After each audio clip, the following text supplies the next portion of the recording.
The voice calling Mike's name sounded exactly like his mother. The problem was, his mother was over 8,000 miles away in Texas.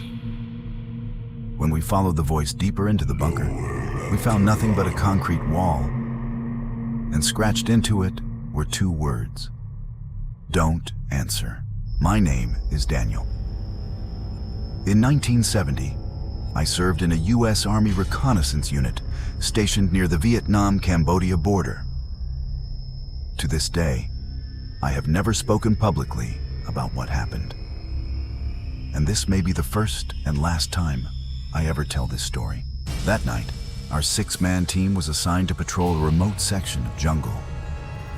Military maps identified the location as Observation Post K-27. There were no villages nearby, no active military bases, nothing. Yet for weeks, radio operators had been receiving strange transmissions from that area. The signals were always in English, but the voices didn't sound human. Sometimes they called out the names of soldiers, sometimes they begged for help, and sometimes they simply laughed. A slow, unsettling laugh that made even experienced operators nervous. Our orders were simple: find the source. We reached K-27 at around 11 p.m. The jungle felt wrong. There were no insects, no birds, no wind. It was as if the entire forest was holding its breath. Using our equipment, we began tracking the signal. The source led us directly to an old underground bunker. Half of it was buried beneath the earth. It looked abandoned for decades. We entered cautiously. Inside were rusted military supplies, broken radios, and piles of debris. Then one of the men in our squad, Mike Reynolds, suddenly stopped. "Did you hear that?" he asked. Everyone froze. From somewhere deep inside the darkness, a voice whispered, "Mike?" The color drained from Mike's face. The voice sounded exactly like his mother, but she was back home in Texas, thousands of miles away. Then it came again, this time from another section of the bunker. "Mike, please help me." Without saying a word, Mike began walking toward the darkness. We shouted for him to stop. He ignored us. We ran after him. But when we reached the end of the corridor, there was nobody there. Only a concrete wall. Scratched into the wall were 2 words: "Don't answer." The moment we read them, every radio in the bunker suddenly turned on. Voices exploded from the speakers. Dozens of them. Some were crying, some were laughing, some were screaming. Several of them were calling our names. Then everything stopped. The static cleared. A single male voice came through the radio. Clear, calm, and terrifying.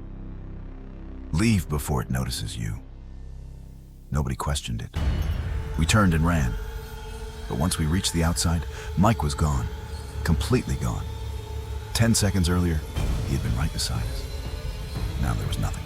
No footprints, no blood, no sounds, no sign that he had ever been there.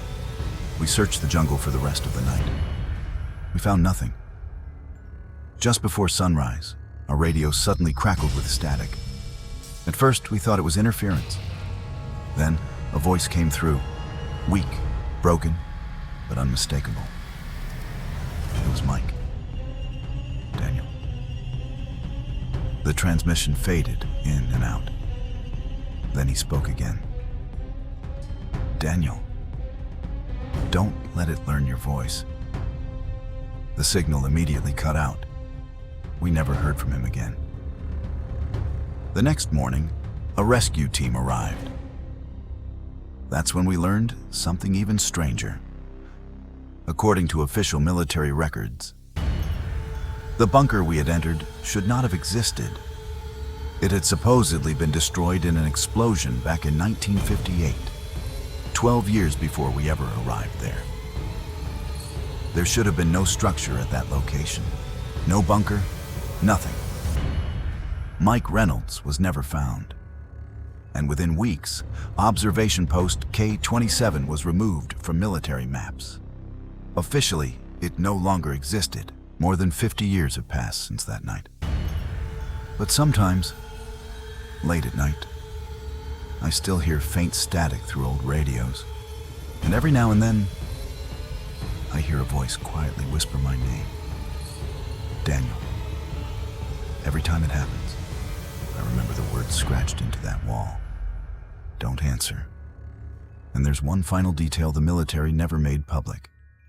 To this day, that frequency remains blocked inside military archives.